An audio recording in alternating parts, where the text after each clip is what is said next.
بسم اللہ الرحمن الرحیم الحمد للہ رب العالمین والصلاة والسلام علی سیدنا و نبینا و مولانا محمد نبی الکریم وعلی آلہ و اصحابہ اجمعین وعلی کل من تبعہم بإحسان الی یوم الدین.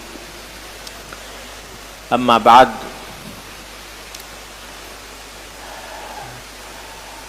حضرات علماء کرام اور معزز حاضرین، السلام علیکم ورحمۃ اللہ تعالی وبرکاتہ.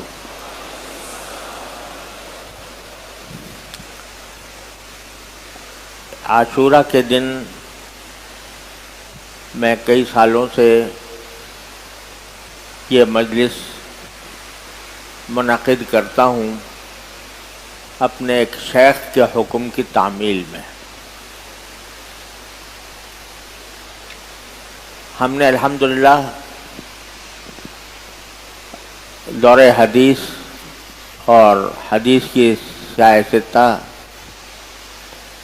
اور دوسری کتابیں اپنے ہمارے یہاں دارالعلوم کے اساتذہ کرام سے پڑھی، اور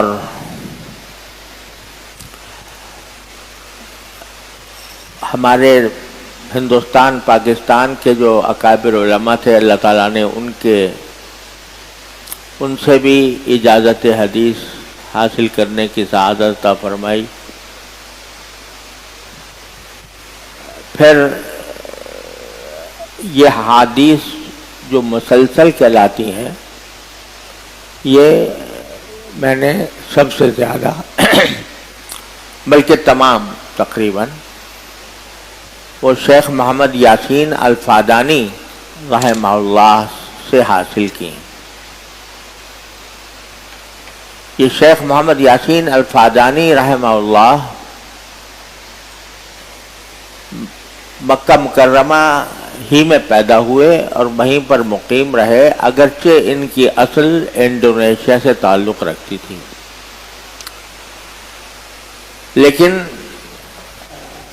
مکہ مکرمہ میں پیدا ہوئے اور انہوں نے مدرسہ سہولتیہ جو مکہ مکرمہ میں ہمارے بزرگوں کا قائم کیا ہوا مدرسہ تھا، اس میں تعلیم بھی حاصل کی اور اسی میں پھر مدرس بھی رہے، استاذ بھی رہے.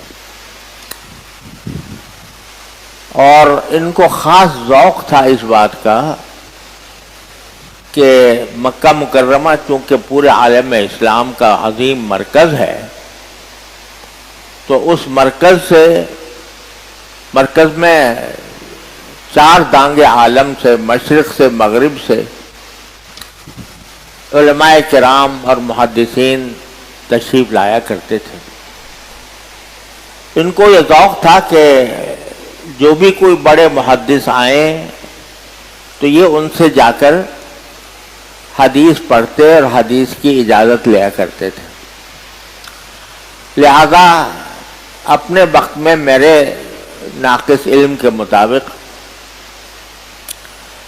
دو آدمی ایسے تھے کہ جن کے پاس اجازات حدیث کی سب سے زیادہ تعداد موجود تھی.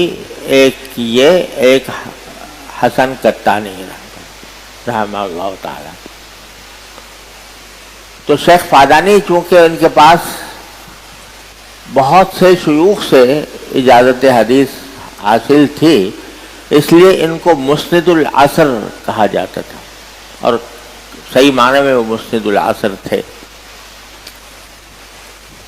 میں نے ان سے الحمدللہ اجازت عامہ بھی حاصل کی، اجازت خاصہ بھی حاصل کی، اور ایک بہت بڑا شرف جو اللہ تعالیٰ نے ان کے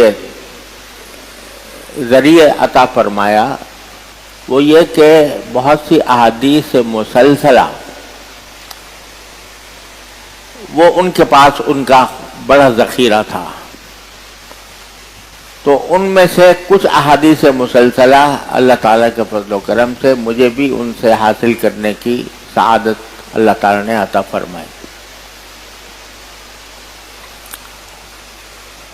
احادیث مسلسلہ کا مطلب یہ ہوتا ہے، یہ در حقیقت احادیث مسلسلہ یہ امت محمدیہ علی صاحب الصلاۃ والسلام کی اپنے نبی پاک صلی اللہ علیہ وسلم کے ساتھ عشق اور محبت کا ایک مظہر ہے۔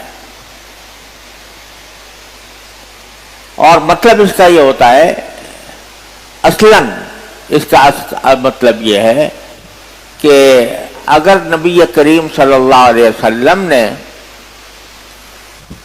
کوئی حدیث کسی خاص صفت یا کیفیت کے ساتھ بیان فرمائی تھی تو آپ سے سننے والے راوی نے، صحابی نے جب اپنے شاگرد کے سامنے وہ حدیث روایت کی تو وہ بھی اسی صفت اور اسی کیفیت کے ساتھ روایت کی۔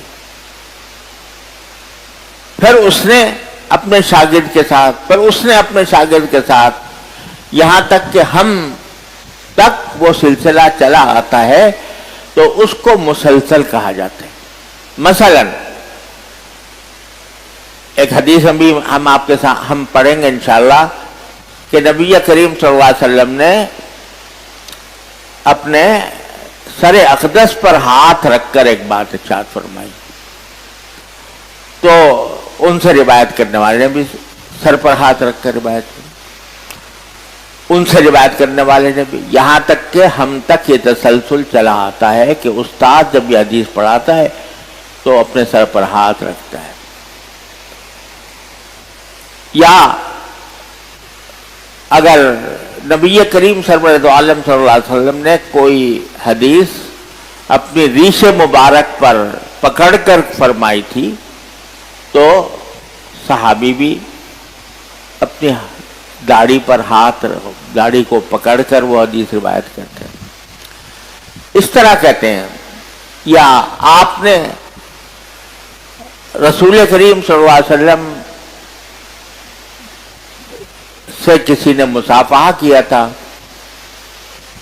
تو بعد میں ان کے صحابی نے بھی تابعی کے ساتھ مصافحہ کیا۔ یہ احادیث مسلسل کہلاتی ہے، اور یہ مسلسل جیسا میں نے عرض کیا کہ امت محمدیہ علیہ صاحب الصلاۃ والسلام کے نبی کریم سرور عالم صلی اللہ علیہ وسلم کے عشق کا ایک نمونہ کہہ لیجئے یا اس کا ایک مظاہرہ کہہ لیجئے کہ صحابہ کرام نے صرف اس حدیث ہی کو محفوظ نہیں رکھا بلکہ اس کیفیت اور صفت کو بھی محفوظ رکھا جس کیفیت اور صفت کے ساتھ وہ حدیث ارشاد فرمائی گئی تھی۔ اصل مسلسل تو وہ ہوتی ہے۔ دوسری قسم مسلسل کی یہ ہے کہ رسول کریم سرور عالم صلی اللہ علیہ وسلم کی کسی خاص صفت کے ساتھ نہیں تسلسل، بلکہ کسی استاذ نے شاگرد کو کوئی حدیث سنائی، استاذ نے کسی خاص صفت کے ساتھ سنائی، اگرچہ رسول کریم صلی اللہ علیہ وسلم نے جب کوئی بات ارشاد فرمائی تھی تو اس وقت وہ صفت آپ اس صفت کے ساتھ یا اس کیفیت کے ساتھ آپ نے روایت نہیں فرمائی تھی، لیکن بعد کے مشائخ میں سے کسی نے کوئی خاص صفت اختیار کرتے ہوئے حدیث سنائی تو اس کو بھی مسلسل کہہ دیا جاتا ہے۔ جیسے ابھی آپ دیکھیں گے کہ بعض احادیث ایسی ہیں کہ جو مسلسل ہیں، اولیت، مسلسل بالاولیہ، اب اس میں تسلسل رسول کریم صلی اللہ علیہ وسلم تک نہیں ہے، سفیان ابن عیینہ تک ہے، لہذا لیکن اس کو بھی مسلسل کہا جاتا ہے۔ تیسری قسم مسلسل کی وہ ہے کہ جس میں جتنے روات ہیں اس حدیث کے ان سب کے اندر ایک کوئی وجہ مشترک ہے. اس وجہ مشترک کی وجہ سے بھی اس کو مسلسل کہہ دیا جاتا ہے. مثلا کسی حدیث کے تمام راوی اول سے آخر تک، مراد یہ کہ زمانہ تابعین کے بعد سے سب کے سب حنفی ہیں، تو وہ حدیث مسلسل بالحنفیہ کہلائی جائے گی. کسی حدیث کے تمام روات شافعی ہیں تو وہ مسلسل بالشافعیہ کہلاتی تھی. کسی حدیث کے تمام روات صوفی ہیں تو وہ حدیث مسلسل بالصوفیہ کہلائی جائے گی. اس طرح مسلسل کے معنی میں اس طرح توسع ہوتا چلا گیا. ایک بات تو مسلسل کے بارے میں یہ عرض کرنی تھی. دوسری بات یہ کہ جتنی مسلسلات ہیں ان میں سے اکثر حدیثیں سند کے اعتبار سے ضعیف ہیں. بعض ایسی ہیں جو بغیر تسلسل کے صحیح ہیں، اور بعض ایسی ہیں جو بغیر تسلسل کے حسن ہیں. بعض ایسی ہیں جو بغیر تسلسل کے ضعیف ہیں، تسلسل کے ساتھ بھی ضعیف اور بغیر تسلسل کے بھی ضعیف. لیکن تسلسل والی حدیثوں میں بکثرت ضعف پائے جاتا ہے، اور محدثین اس کے ضعف پر تنبیہ بھی کرتے ہیں. اس کے باوجود، یعنی اس حدیث کے سند کے ضعیف ہونے کے باوجود، بڑے بڑے مشائخ محدثین ہمیشہ مسلسلات کو حاصل کرنے اور اس کو روایت کرنے اور اس کی حفاظت کرنے کا اہتمام کرتے رہے ہیں تبرکن.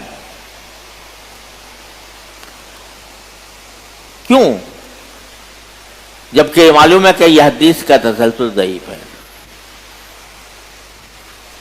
وجہ یہ ہے کہ جب ہم کسی حدیث کے بارے میں یہ کہتے ہیں کہ یہ ضعیف ہے، اس کی سند ضعیف ہے، تو اس کا مطلب یہ ہے کہ اس کی سند میں کوئی راوی ایسا آ گیا ہے جو یا تو عادل نہیں ہے یا تام الضبط نہیں ہے، یا ضعف حافظہ کا شکار ہے. اس وجہ سے ہم اس کو حدیث کی سند کو ضعیف کہہ دیتے ہیں. لیکن حدیث کو ضعیف کہنے کا مطلب یہ ہے کہ اس حدیث سے کوئی حکم شرعی مستنبط نہیں کیا جا سکتا. لیکن یہ بھی بات صحیح ہے، یہ بھی ہے کہ آدمی کتنا ہی جھوٹا ہو کبھی تو سچ بول دیتا ہے.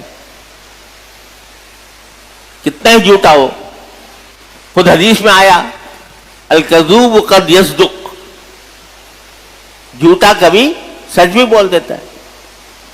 اسی طرح اگر کسی کا حافظہ خراب ہے تو اس کا مطلب تو یہ تو نہیں ہے کہ ہر چیز وہ بھولے ہوئے ہے، دنیا جہان کی ہر چیز اس کے حافظے سے غائب ہے. ہو سکتا ہے کہ اس کے صحیح بات یاد رکھی ہو. تو ہاں، ہم احکام شرعیہ کے تقدس کی وجہ سے اس کو ہم مستند نہیں بنائیں گے، اس سے کوئی احکام شرعیہ حاصل نہیں کریں گے. لیکن اس کی بنا پر کوئی عقیدہ بھی اپنا استوار نہیں کریں گے، لیکن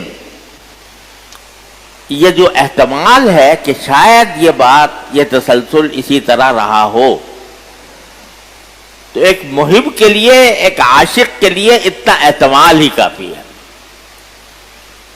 لہذا حضرات محدثین باوجود ضعف کے اقرار کے ان احادیث مسلسلہ کی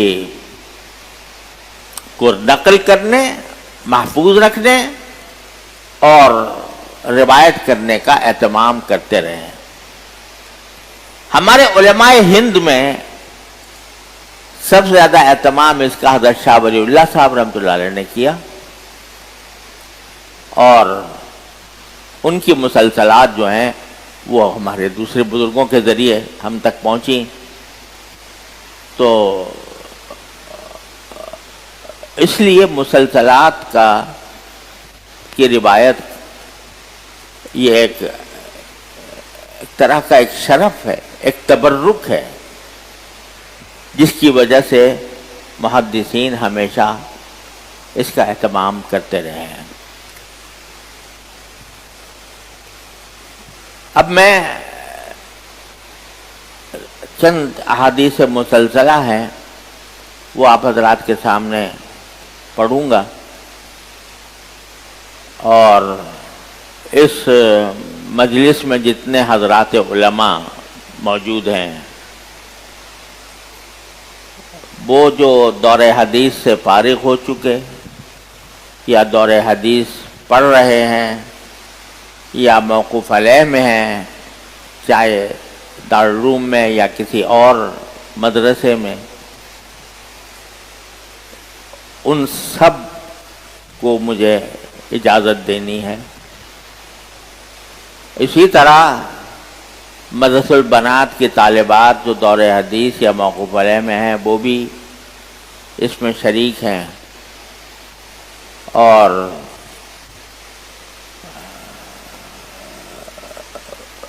مجھے معلوم ہوا ہے کہ بہت سے حضرات انٹرنیٹ کے ذریعے اس محفل میں شریک ہیں۔ تو جو حضرات انٹرنیٹ پہ شریک ہیں ان میں سے جو علماء ہیں جو درس نظامی کی تکمیل کر چکے ہیں یا دور حدیث میں ہیں یا موقوف علیہ میں ہیں، میں ان سب کو اس وقت مخاطب کر رہا ہوں، اور جو اجازت ہوگی وہ انشاءاللہ ان سب حضرات کے لیے ہوگی۔ اب میں ابتدا کرتا ہوں مسلسل بالاولیہ سے، جس کو حدیث المحبہ بھی کہا جاتا ہے۔ یہ مسلسل بالاولیہ مجھے سب سے پہلے مکہ مکرمہ کی مسجد حرام میں شیخ حسن المشاط المکی المالکی رحمہ اللہ سے حاصل ہوئی سن 1963 میں۔ 1963 کا کیا مطلب ہوا بھائی؟ کتنا رہ گئے؟ 37 اور 24 کتنے ہوئے؟ 61 سال تقریباً پہلے مسجد حرام میں شیخ حسن المشاط رحمہ اللہ بالکل بڑے قدیم طریقے کے بزرگ، ہمارے اکابر علماء دیوبند کی طرح کا مزاج، اسی طرح کا حلیہ، اور مسجد حرام کے باب الزیادات کے سامنے درس حدیث دیا کرتے تھے روزانہ مغرب سے لے کر عشاء تک۔ میں نے سب سے پہلے جب حاضر ہوا تو انہوں نے مجھے حدیث مسلسل بالاولیہ پڑھائی، اور پھر مہینے بھر تقریباً مہینے بھر میں ان کے اس وقت نسائی شریف پڑھاتے تھے تو ان کے نسائی شریف کے درس میں بھی شریک رہا۔ تو پہلی بار مجھے حدیث مسلسل بالاولیہ حضرت شیخ حسن مرشاد رحمہ اللہ سے حاصل ہے، اور پھر اس کے بعد حضرت شیخ محمد یاسین الفادانی رحمہ اللہ سے، اور تیسرے حضرت شیخ احمد ناقبی رحمہ اللہ جو بڑے معمر بزرگ تھے، جدہ میں مقیم تھے، 120 سال عمر پائی تھی،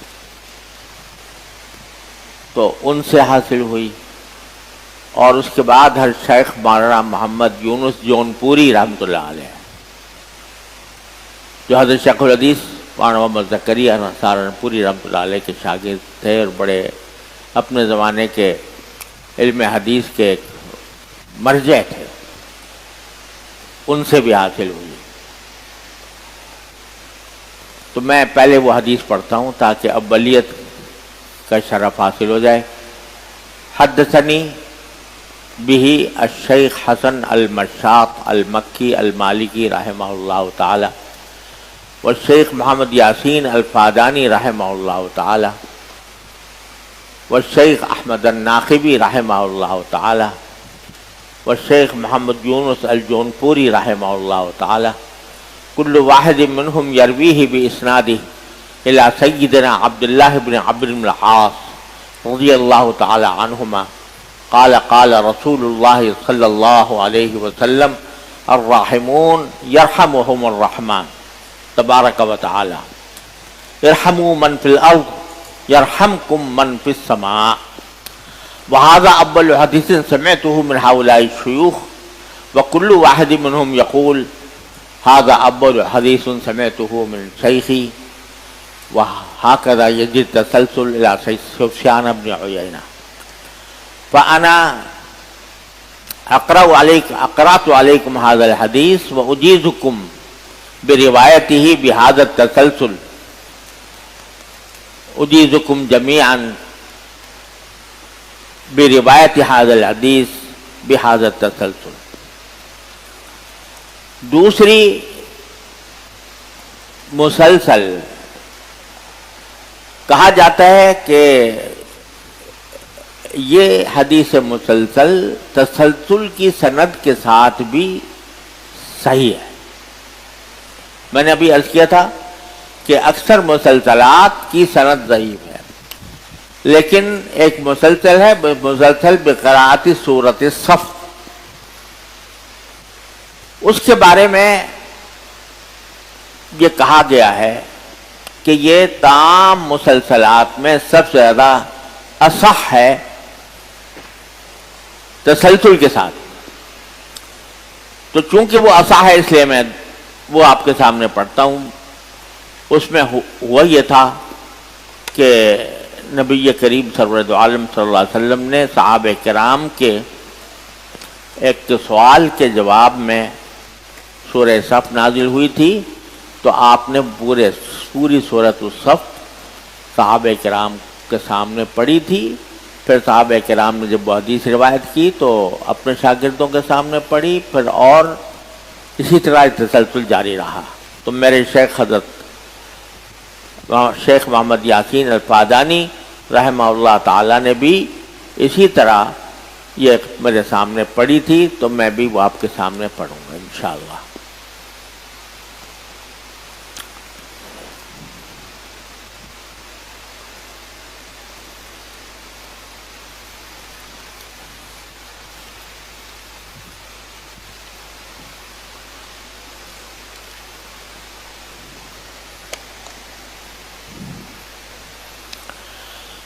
حدثنی به الشیخ محمد یاسین الفادانی المکی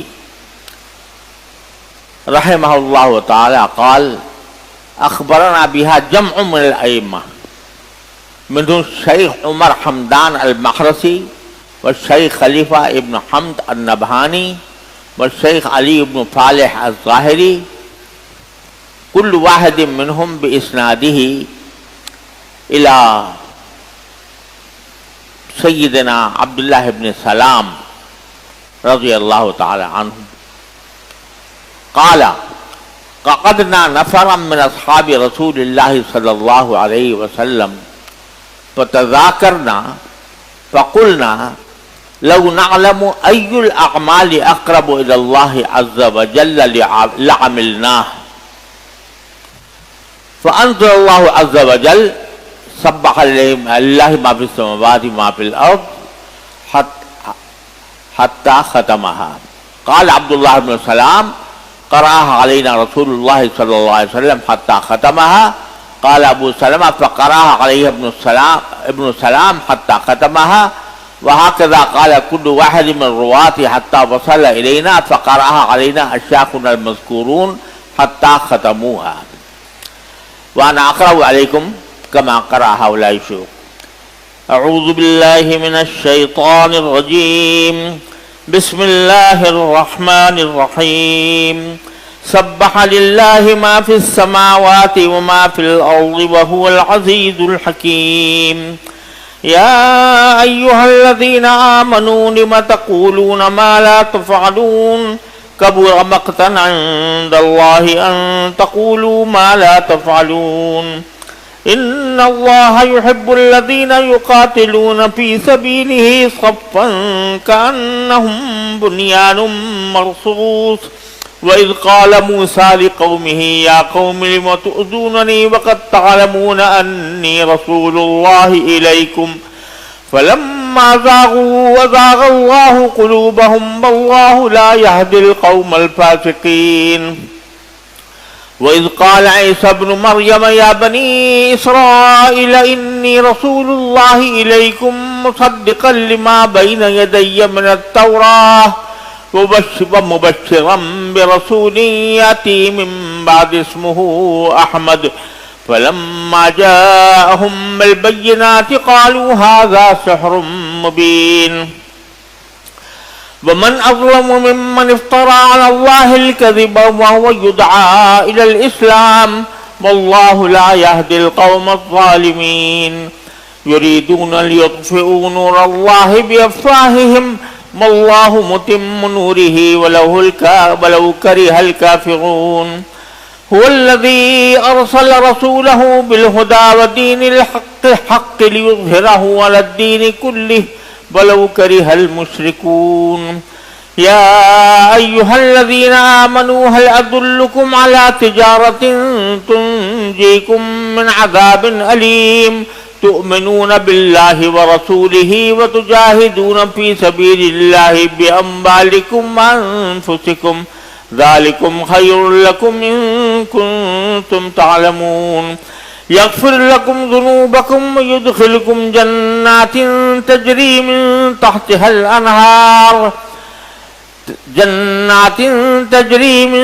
تحتها الأنهار ومساكن طيبة في جنات عدن ذلك الفوز العظيم. وأخرى تحبونها نصر من الله وفتح قريب وبشر المؤمنين. يا أيها الذين آمنوا كونوا أنصار الله كما قال عيسى ابن مريم للحواريين من أنصاري إلى الله قال الحواريون نحن أنصار الله فآمنت طائفة من بني إسرائيل وكفرت طائفة فأيدنا الذين آمنوا على عدوهم فأصبحوا ظاهرين. صدق الله العظيم.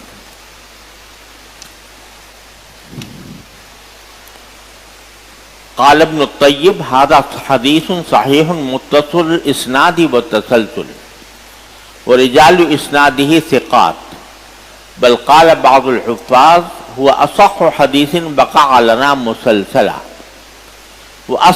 وأصح مسلسل يروى في الدنيا رواه الترمذي في جامعه والحاكم في مستدركه مسلسلا وصححه على شرط الشيخين ورواه الإمام أحمد وأبو يعلى في مسنديهما والطبراني في المعجم الكبير وغيرهم من عدة طرق كما نبه على ذلك كله الحافظ جار الله ابن فهد واشار سخاوی رحمہ اللہ الی جمیع طرق، بلکہ یہ جو صحیح جامع ترمذی میں جو روایت ہے اور مستدرک حاکم میں، تو اس میں تسلسل کے ساتھ ہی ہے. جہاں تک بھی ان مصنفین کتب کی روایت ہوئی ہے وہ تسلسل کے ساتھ ہوئی ہے، بعد میں پھر مزید تسلسل ہوا. اب اس کے بعد حدیث مسلسل بیوم عاشوراء، اور اسی وجہ سے یہ مجلس عاشوراء کے دن منعقد کی جاتی ہے تاکہ عاشوراء کے دن یہ حدیث روایت کی جا سکے اور سنائی جا سکے. اور اس کا بھی ایک عجیب واقعہ ہے جو بیان کر دینا مناسب ہے.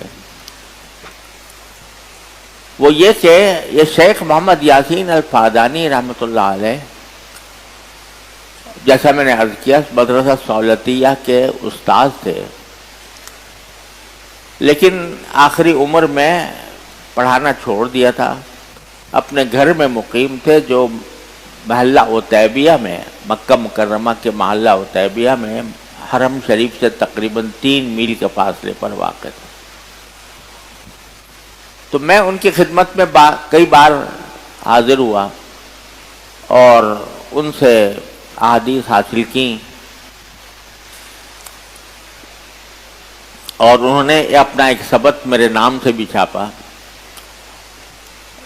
لیکن ایک مرتبہ ایسا ہوا کہ میں جدہ کی کسی اجتماع میں شریک ہونے کے لیے گیا ہوا تھا،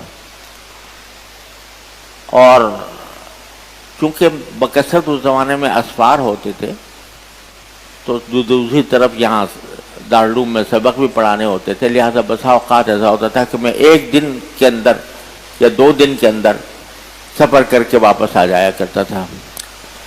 جدہ کے ایک علماء کے اجتماع میں شریک ہونے کے لیے گیا تھا. وہاں مجھے صرف 1 دن ایسا ملا کہ جس میں حرم شریف میں جسے گزار سکوں. تو میں نے صرف 1 دن وہاں گزارنے کے لیے فجر کے بعد سے میں حرم مکی میں حاضر ہوا، اور اپنے کسی جاننے والے کو مکہ مکرمہ میں نہیں بتایا کہ میں مکہ مکرمہ. مقصد یہ تھا کہ میں اطمینان سے جو وقت ہے وہ حرم میں گزار لوں. شام کو مجھے واپس جانا تھا. تو میں حرم میں تھا. جب ظہر کی نماز کے بعد میں باہر نکلا بعض حاجات کے لیے، تو شیخ فادانی رحمۃ اللہ علیہ کے ایک شاگرد تھے جن کو میں جانتا تھا، وہ سیڑھیوں پر کھڑے ہوئے تھے. اس زمانے میں سیڑھیاں ہوا کرتی تھی یہ باب عبدالعزیز کی طرف، تو وہاں پر سیڑھیوں پر کھڑے تھے، اور مجھے دیکھتے ہی معانقہ کیا، لپٹ گئے اور کہنے لگے کہ میں آپ کی تلاش میں آیا ہوں. میں نے کہا خیریت؟ کہنے لگے کہ آپ کو شیخ نے بلوایا ہے. میں نے کہا شیخ کو کیسے پتہ چلا کہ میں یہاں ہوں؟ میں نے تو کسی بھی اپنے ساتھی کو نہیں کہا. کہنے مجھے پتہ نہیں، بلکہ مجھے شیخ نے بلا کر یہ کہا کہ جاؤ ظہر کی نماز جا کر حرم میں پڑھو، اور وہاں دیکھو تقی آیا ہوا ہوگا تو اس کو میرے پاس لے کر آ جاؤ گاڑی میں. خیر میں حیران بھی ہوا، لیکن بیٹھ گیا گاڑی میں ان کے تعمیل حکم کے لیے. 3 میل کے فاصلے پر گھر تھا تقریباً. میں گھر میں حاضر ہوا بیٹھک میں ان، تو دیکھا مجھے دیکھ کر مسکرانے لگے اور فرمانے لگے کہ تم یہاں آتے ہو چپکے چپکے اور ہمیں خبر بھی نہیں کرتے. تو میں نے معذرت کی، میں نے کہا حضرت باقی مجھ سے غلطی ہوئی، لیکن آپ کو میرے آنے کا پتہ کیسے چلا؟ تو فرمانے لگے اس کو چھوڑ دو. کیسے ہوتا جا؟ میں نے تمہیں اس لیے بلایا ہے کہ آج یوم عاشوراء ہے، اور ایک حدیث مسلسل بیوم عاشورہ ایسی ہے جو آج ہی کے دن سنائی جا سکتی ہے، وہ سنانے کے لیے میں نے تم کو بلایا۔ آج تک میں یہ معمہ حل نہیں کر سکا کہ ان کو پتہ کیسے چلا تھا، لیکن بہرحال انہوں نے یہ حدیث سنانے کے لیے مجھے اپنے گھر بلایا گاڑی بھیج کر کہ آ جاؤ اور یہ حدیث مجھ سے سن لو۔ اور پھر مجھے ایک عمومی نصیحت فرمائی تھی کہ جو مسلسلات میں تمہیں دے رہا ہوں تو میں تم سے یہ وصیت کرتا ہوں کہ ان مسلسلات کو آگے بھی پھیلانا۔ اس لیے میں ان کے تعمیل حکم میں یہ مجلس منعقد کیا کرتا ہوں تاکہ ان کے حکم کی تعمیل ہو جائے۔ تو اب میں مسلسل بیوم عاشورہ آپ کے سامنے پڑھتا ہوں۔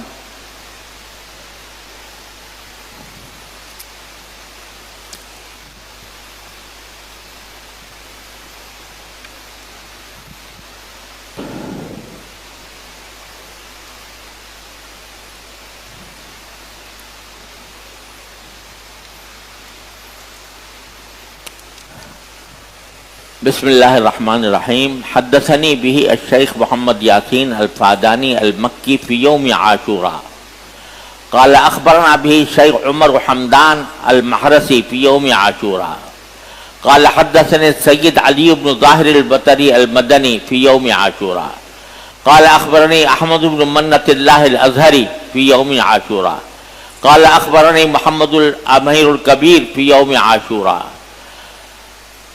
قال اخبرني الشهاب احمد الجوہری فی یوم عاشورہ قال اخبرني عبد الله بن سالم البصری فی یوم عاشورہ قال اخبرني الشمس محمد بن علاء البابلی فی یوم عاشورہ قال اخبرنا سالم بن محمد السنہوری فی یوم عاشورہ قال سمعت النجم محمد بن احمد الغیطی فی یوم عاشورہ يحدث عن امین الدین محمد بن ابی الجود بن احمد بن عیسی بن نجار امام جامع الغمری كذلك قال اخبرنا الفخر محمد بن محمد السیوطی بقراءة الحافظ عثمان الدیمی یوم عاشورہ عن ابی الفرج بن الشحنہ یوم عاشورہ۔ یہ بعض جگہوں کتابوں پر یہاں عن ابی الفرج ابن الشیخہ ہے، ابن الشحنہ نہیں ہے۔ عن ابی الحسن علی بن اسماعیل بن قریش عن الحافظ ذکی الدین عبد العظیم المنذری عن ابی حفص عمر بن طبرزد عن ابی بکر محمد بن عبد الباقی بن محمد الانصاری عن ابی محمد الحسن بن علی الجوہری عن ابی الحسن علی بن محمد بن احمد بن کیسان عن ابی یوسف القاضی عن ابی الربیع عن حماد بن زید عن غائلان بن جریر عن عبداللہ بن معمد الزمانی عن ابی قتادہ رضی اللہ تعالی عنہ ان النبی صلی اللہ علیہ وسلم قال فی صیام یوم عاشوراء انی احتسب علی اللہ ان یکفر السنة التي قبلها قلت هكذا روی مسلسلا الى ابی الفرج بن الشحنہ۔ لیکن ہمارے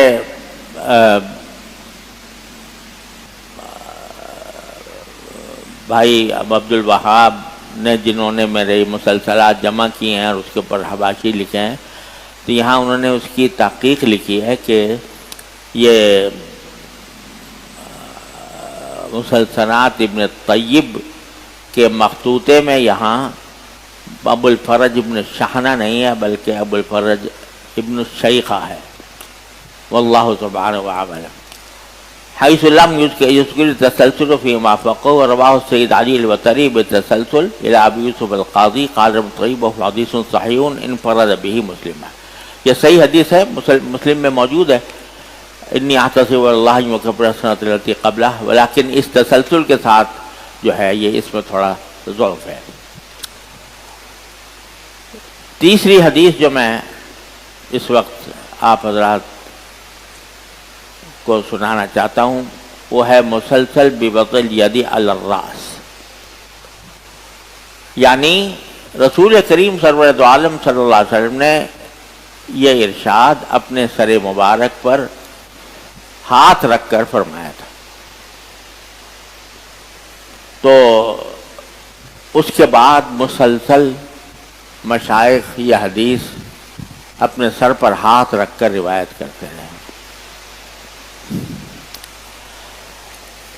اخبرنی العلامہ الشیخ محمد یاسین الفادانی المکی ووضع یدہ علی رأسی ورباه عن شیوخه بإسناده وكل واحد منهم وضع يده على رأسه. بهذا الإسناد ينتهي إلى سهيل بن أبي صالح عن أبيه عن أبي هريرة رضي الله تعالى عنه قال قال رسول الله صلى الله عليه وسلم ما منكم من أحد ينجيه عمله من النار ولا يدخله الجنة إلا برحمة من الله عز وجل. قالوا ولا أنت يا رسول الله؟ قال ولا أنا إلا أن يتغمدني الله برحمته وفضله. ووضع رسول الله صلى الله عليه وسلم يده على رأسه ووضع كل من رواة يده على رأسه. حدیث کا مطلب یہ ہے کہ صحابہ کرام نے سے آپ نے فرمایا کہ تم میں سے کسی کا بھی عمل اس کو دوزخ سے نجات اور آخرت کا داخلہ نہیں دے گا جب تک کہ اللہ تعالیٰ اپنی رحمت سے تمہیں نہ ڈھانپ لے. صحابہ کرام نے عرض کیا ولا انت یا رسول اللہ، کہ آپ کو بھی آپ کا عمل نہیں لے جائے گا جنت میں. تو آپ نے فرمایا، اپنے دست مبارک طرفہ رکھ کر فرمایا کہ ولا انا، میرا عمل بھی مجھے نہیں لے جائے گا جب تک کہ اللہ تعالیٰ اپنی رحمت سے مجھے ڈھانپ نہ لے.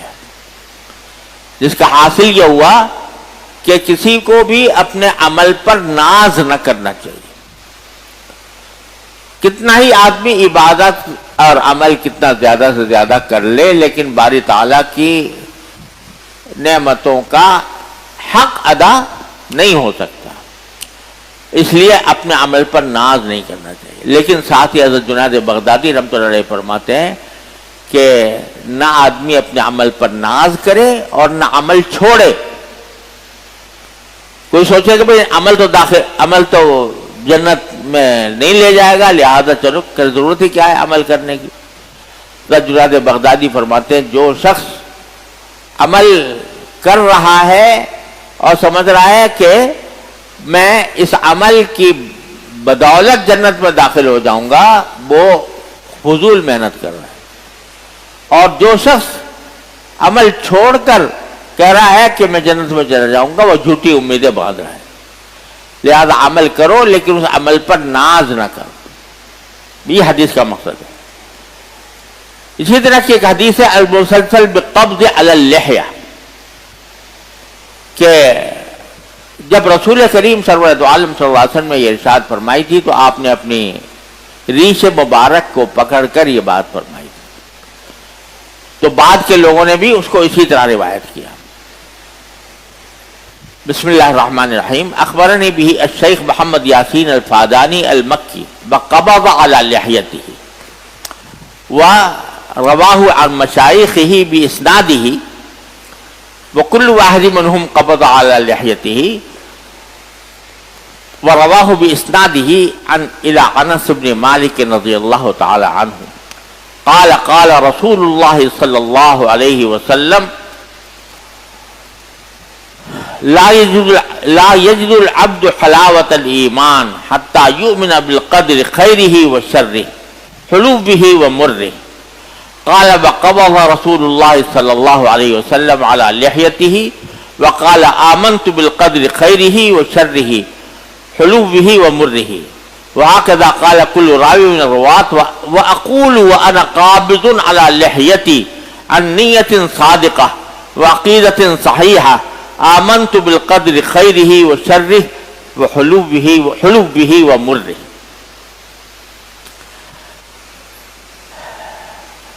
یہ حدیث بھی مختلف محدثین نے اپنی کتابوں میں روایت کی ہے. کتب ستہ میں تو نہیں ہے، لیکن حاکم نے معرفت علوم الحدیث میں روایت کی ہے. قال الطیب هكذا اخرجه الحاکم في النوع المسلسل من علومه معرفت علوم الحدیث ورباه ابو نعیم في المعرفة مسلسلا ايضا واخرجه الدیباجی وعنه ابن المفضل في مسلسلاتهما والغزنبي والخلعي في التاسع من فوائده وعبد الغفار السعدی فی مسلسلاتی وغیرهم ولا یخلو عن ضعف یعنی التسلسل.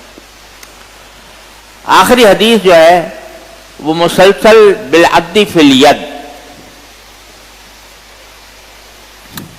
کہ آپ نے یہ ہے کہ حضرت علی رضی اللہ تعالیٰ عنہ کو رسول کریم صلی اللہ علیہ وسلم نے درود کے 5 صیغے سکھائے اور ہر صیغے پر ایک انگلی بند کی گننے کے لیے، ہاتھ سے گنا اس طرح. تو 5 صیغے اس طریقے سے سکھائے، اس لیے اس کو بالعد فی الید کہا جاتا ہے. تو اخبرنی الشیخ محمد یاسین الفادانی المکی بعدہن فی یدی وهو يرويه بإسناده من مشايخه إلى سيدنا علي بن أبي طالب رضي الله تعالى عنه، وكل واحد من هؤلاء المشايخ عدهن في يده. ويقول علي بن أبي طالب رضي الله تعالى عنه هكذا انزلت بهن من عند رب العزة جل وعلا. اللهم صل على محمد وعلى آل محمد كما صليت على إبراهيم وعلى آل إبراهيم إنك حميد مجيد. اللهم وبارك على محمد وعلى آل محمد كما باركت على إبراهيم وعلى آل إبراهيم إنك حميد مجيد.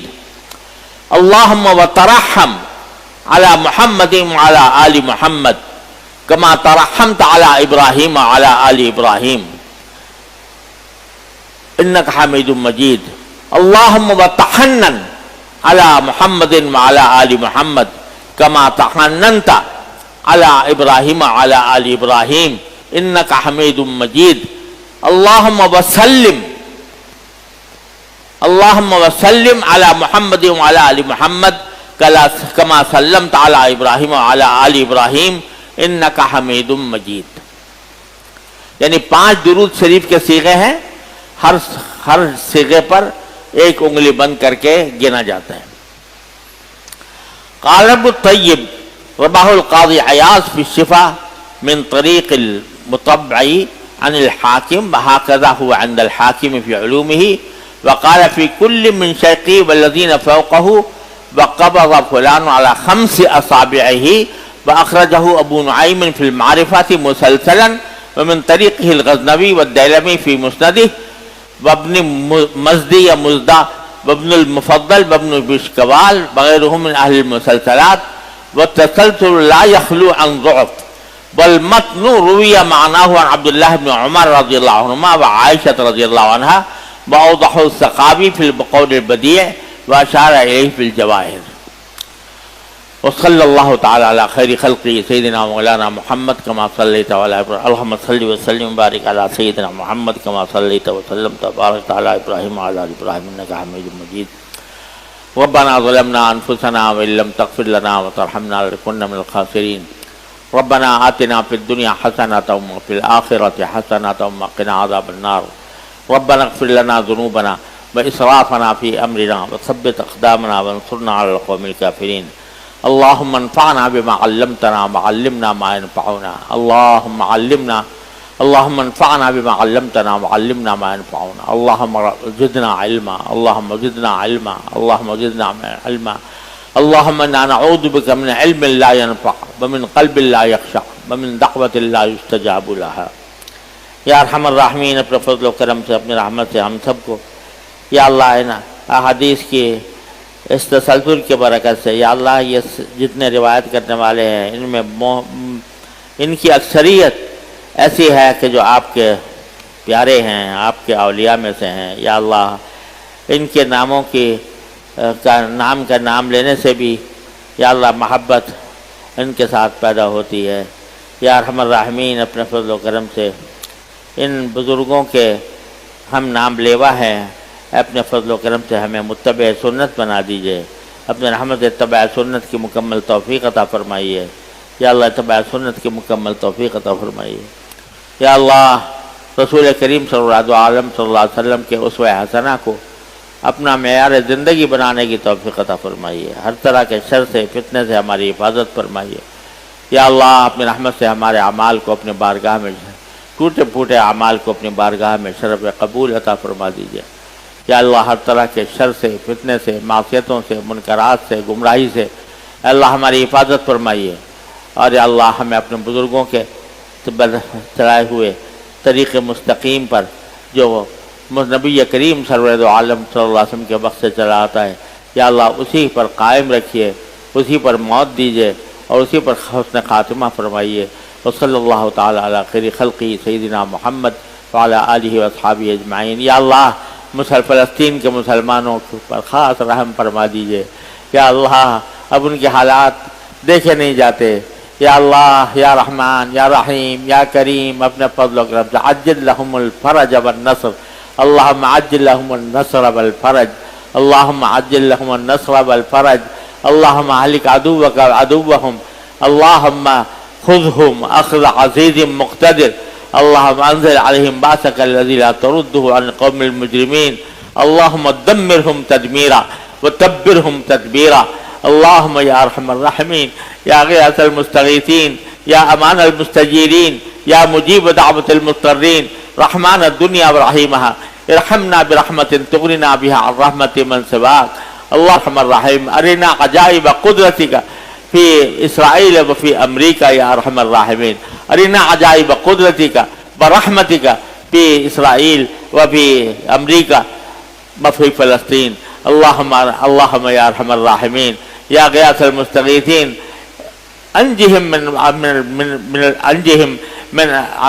من عدوہم یا ارحم الراحمین، اللہم ارحم المستضعفین فی فلسطین، اللہم اطعمہم من جوع وآمنہم من خوف، اللہم استر عوراتہم وآمن روعاتہم، اللہم استر عوراتہم وآمن روعاتہم، اللہم استر عوراتہم وآمن روعاتہم، اللہم عجل لهم الفرج، اللہم عجل لهم الفرج یا ارحم الراحمین۔